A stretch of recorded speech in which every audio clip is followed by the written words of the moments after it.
What's up, everybody? I'm here to talk a little bit more about UFC 196 and to give my predictions for the main event and co-main event. So, as you know, UFC 196, Rafael Dos Anjos broke his foot and pulled out of the card.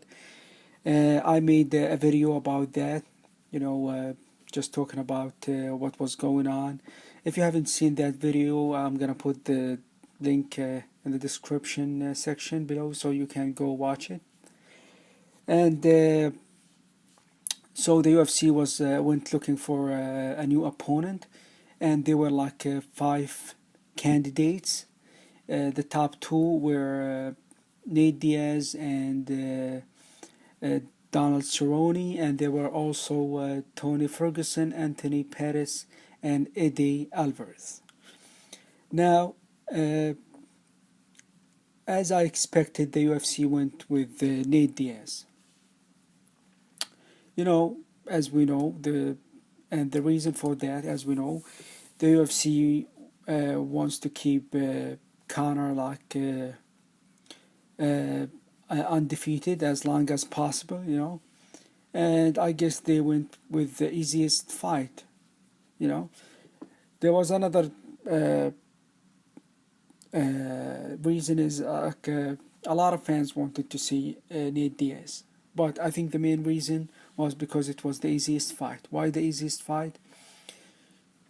The best option, if it was up to me, the best option would have been Donald Cerrone. He's a great fighter, and he fought just a couple of days ago, so he must be in shape now. He was like 174, so he could have fought at a catch weight like 165 or something. You have Anthony Pettis and Eddie Alvarez, both fought like a couple of weeks ago, so they should be like in a decent shape as well. Eddie Alvarez would have been like harder, like a tougher fight, because he's like a really good wrestler. He like wrestled Anthony Pettis for like 3 rounds and was able to take the decision. And yeah, and Tony Ferguson would have been a tough fight as well. He's been on a tear, and he's gonna fight in April, so he must be like in a fight camp now, like in a training camp. So he must be in a good shape. So Nate Diaz, he's the one, like among these fighters, he's the one who fought like longest ago. He doesn't have any fights scheduled. He could like when they were talking to him, he couldn't like make. He said I can't make 160. He can't make. He said he can't make 165. So the guy can't even make 165. I you know he must be like in a. He must have been like having a break or something. So it's all fishy, but it's okay. It's all good. The UFC, it's all like business to them. They want to make money, so it is what it is, right? So I'm okay with that. What's strange to me is, like, as I said, uh, Al Hawani, he posted like he made like and MMA fighting, they had a poll online for fans to go vote and vote for like who do they want to see fight Conor next on UFC 196. And like 49, like the majority of votes went for like Nate Diaz. 49% wanted to see Nate Diaz. Okay, and I know why. Cause like all these fans want to see like Conor and Nate Diaz like talk trash to each other, like flip each other, give each other like the finger, whatnot. That's all they care about. It's like for like a lot of these like MMA UFC fans, it's like like WWE for to them. They care more about like trash talking and like flipping. That's what they care about. To me, Like I want to see the best, like the toughest fight. I'm interested in seeing like Conor fight because Conor is a great fighter. I want to see like how good he is, you know. So the best, like if it was up to me, I would have gone with Donald Cerrone because he's in a good shape. He fought, like as I said a couple of days ago. He's like a great, like he has good, like his wrestling is decent. He has like great jiu-jitsu, and his striking is awesome. He's a great kickboxer. So that fight would have been awesome. To be honest, like the Nate Diaz like fight does not make any sense. The guy like didn't have like a training camp. I would love to see Nate Diaz fight Conor if like both of them has like full training camp and go like fight each other. I would be like interesting. I would love to see that fight.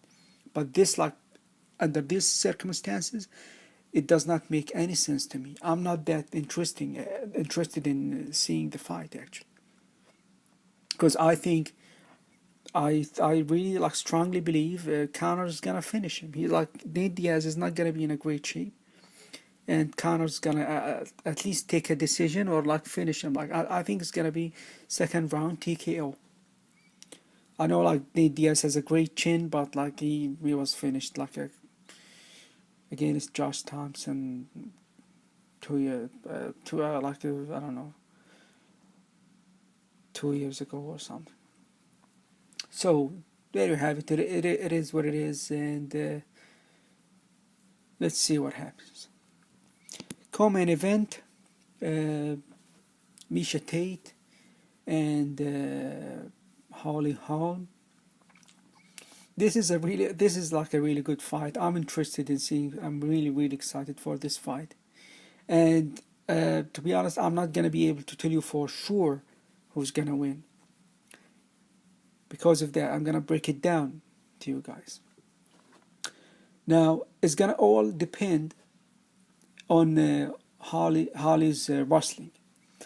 If Holly's gonna be able to stuff like Misha's takedown attempts and keep it like standing, I think she's gonna pick Misha Tate's apart and like gonna be able to win. She's either gonna win like by a unanimous decision or might be able to tag her and like with her like sneaky like head kicks, and she might be able to finish her. But if she won't be able to stuff Misha's takedowns, it's gonna be a really tough situation for Holly. She might lose a decision at least. Now, I think Holly like has a great wrestling, but how great, like up to what extent, that's like what I'm not sure about. Cause for this reason, other than outside Ronda Rousey, Holly Holm did not like really fight like a high caliber like opponent, other than Ronda Rousey. Her opponents were like mediocre, and they were not really like high caliber. Like I'm saying, like Misha, they are not like Misha Tate or like Kat Zingano, right? And she was able to stuff takedowns against them. She was always able to stuff takedowns against these mediocre fighters. When she fought Rousey, she was also able to stuff takedowns, but Rousey usually, and especially in that fight, did not go for like single leg or like double leg, takedowns. Rousey usually goes for like uh, hip throws, right? And Holly was able, like these are like easier, a bit like easier to stuff takedowns with hip throws when you are aware of the situation, when you are aware of them. You just Holly used to just keep her hands on Rousey's hips and keep her away, and she was always able to, you know, keep it standing. And she took Browsy down once. With Misha, it's different. Misha's gonna be constantly going for like double legs, single legs, trying to kick her down. So we'll see if she's able to keep it standing. I think uh, uh, she's gonna pick like Misha Tate's apart and might be able to finish her. So there you have it, UFC 196. I hope you guys enjoy the card, and please let me know what do you think. Give me your predictions in the comment section. Thank you for watching and have a good one.